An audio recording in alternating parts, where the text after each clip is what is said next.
Now, 4:30 on WKYT, a community will gather later this morning to say goodbye to a 6-year-old who was killed during a seemingly random home invasion.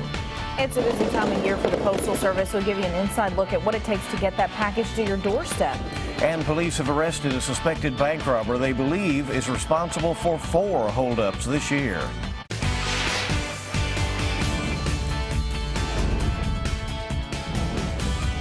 This is WKYT This Morning.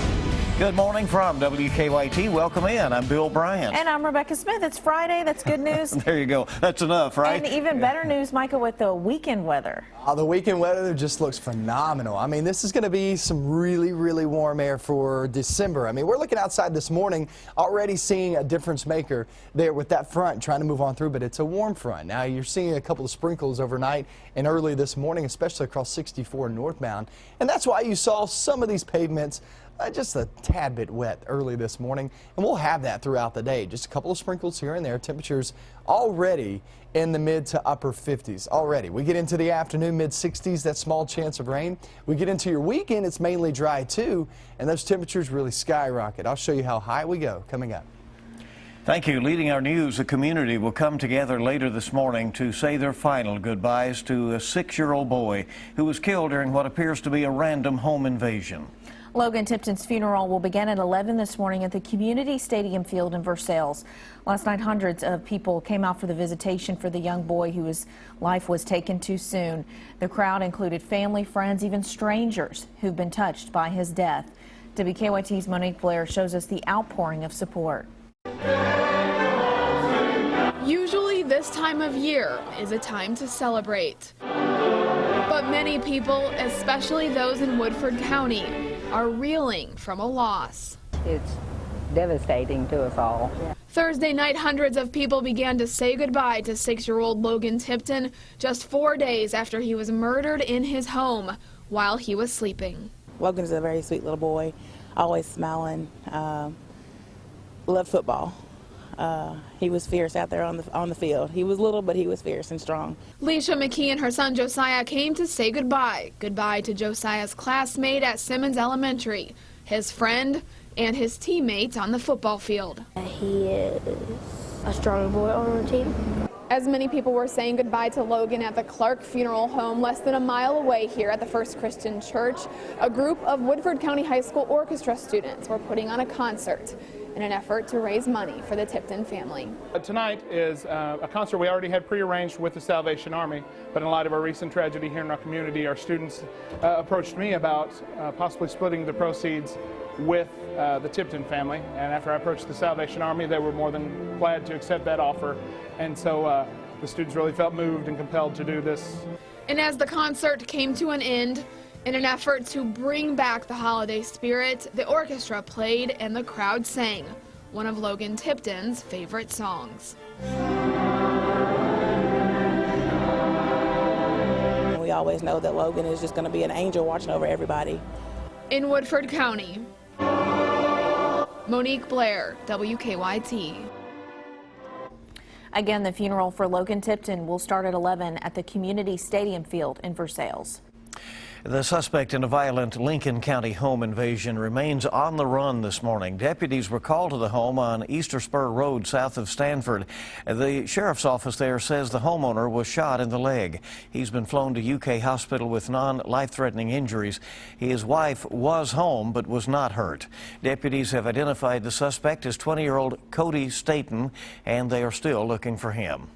Police arrested a man they believe robbed at least 4 Lexington banks over the last 7 months. Lexington police say Ronnie Birdsong is charged with 4 counts of robbery, a count of burglary, and possession of a firearm by a convicted felon. Police say Birdsong held up the Central Bank on Tates Creek Road yesterday. He was caught a couple of miles away on Yellowstone Parkway. Witnesses say they saw him break right through a gate and try to hide in a garage. So I knew something bad had happened. He runs towards me up the driveway, gets to my sidewalk out front here, and goes down the walkway, running between the 2 houses here.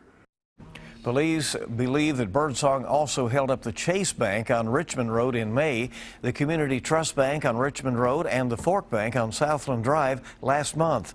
Birdsong is charged with 4 counts of robbery first degree, burglary first, and possession of a firearm by a convicted felon. So we are just 2 weeks away from Christmas. Wow.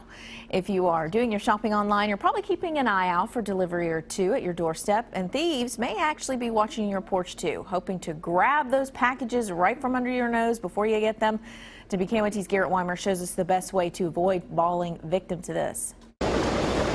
Walk in their processing and distribution center and it's obvious it's a busy time of year for the Postal Service. 4 weeks leading up to Christmas, we process approximately double what we do during the rest of the year on a daily basis. 80,000 packages a day right now, each going through this building before it's delivered to your home. 'Tis the season. But it's also the season for package thefts. After all the hard work is done inside here, there are still some things you can do to make sure you don't fall victim to package poachers. We caution people to check your mail. Don't let your mail sit overnight. If you're not going to be home, you can make alternative arrangements, maybe with a neighbor, or use an alternative address that can receive that package during the day. Important tips to keep in mind, especially with the busiest mailing and shipping day still to come on Monday, and the busiest delivery day the week after that.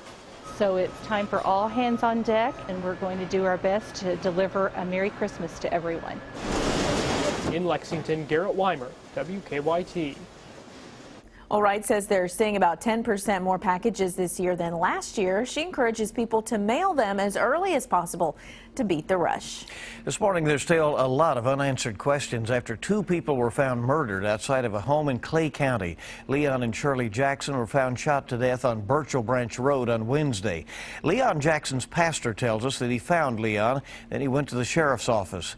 Neighbors say they're shocked. He's always been a real good friend of mine. You know, if I needed a tar pump or a tool or something other to work on my old cars with, I can, go to him. Police say they do not know when the murders happened, and they have no suspects at this point. The pastor tells us that he had not seen the couple in 2 weeks and normally talked to Leon quite frequently. We're learning more now about the case involving a body found in a box in southeastern Kentucky. State police made that discovery in Bell County on Tuesday. The body is that of Doug Bailey of Prescott, Wisconsin. He'd been missing since Thanksgiving. His girlfriend, Rose Cooney, has been arrested. Police say she told them that she dropped him off along an Illinois interstate just days before the holiday. I got a story that they were headed out to holidays, and he just got out of the truck somewhere in Illinois and said, "Leave me here, don't come back for me." And that started the missing persons part. Police are still trying to figure out what happened to Bailey and how he ended up in Kentucky. A grand jury's decided not to indict a state police trooper in a deadly officer-involved shooting. Trooper Luke Pridemore shot and killed Stephen Brock in Knott County in October. The shooting happened when troopers responded to a complaint of Brock walking around Pine Top with a weapon and threatening to shoot people. Police say Pridemore fired when Brock made an aggressive motion towards him. The grand jury cited a lack of evidence in their decision. A Lexington realtor is accused of stealing thousands of dollars worth of jewelry. Bo Howell is charged with theft and tampering with physical evidence. According to an arrest citation, he took the jewelry from a home on Abbeywood Road. Police say he later destroyed that jewelry to keep it from being identified. Howell was an independent contractor with Sotheby's International Realty.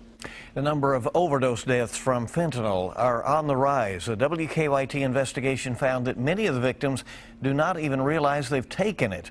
Fentanyl is a powerful painkiller, 30 to 50 times more potent than heroin. It is cheaper, so many drug dealers use it in place of other substances. Jolene Bowman died of an overdose in Woodford County on July 1st. Investigators say she thought she was getting a prescription pill. Not that this makes it any better at all, but she was not getting what she thought she was. The Versailles Police Department ended up charging 2 men with distributing fentanyl to Bowman. Bowman was one of 2 fentanyl overdose cases in Woodford County this year. A downtown bar, which closed temporarily last month, will not reopen. Natasha's Bistro and Bar shut down to allow the owner to consider ways to keep it open.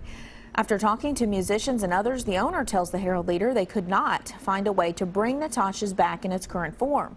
The owner says he's been showing the space to potential renters. A Nashville restaurant group is now looking at that location. Right there along Esplanade, so we will see what happens there. 4:40 on WKYT this morning. We're just getting started with all the latest news on your Friday. Do you have some online shopping to do this holiday season? Moms Every Day has some tips to make sure you're doing it securely. Next. Already this morning, we're nearing 60 degrees in most locations. It is going to be very, very warm for this time of year. Heading off towards your weekend, I'll show you those numbers coming up next.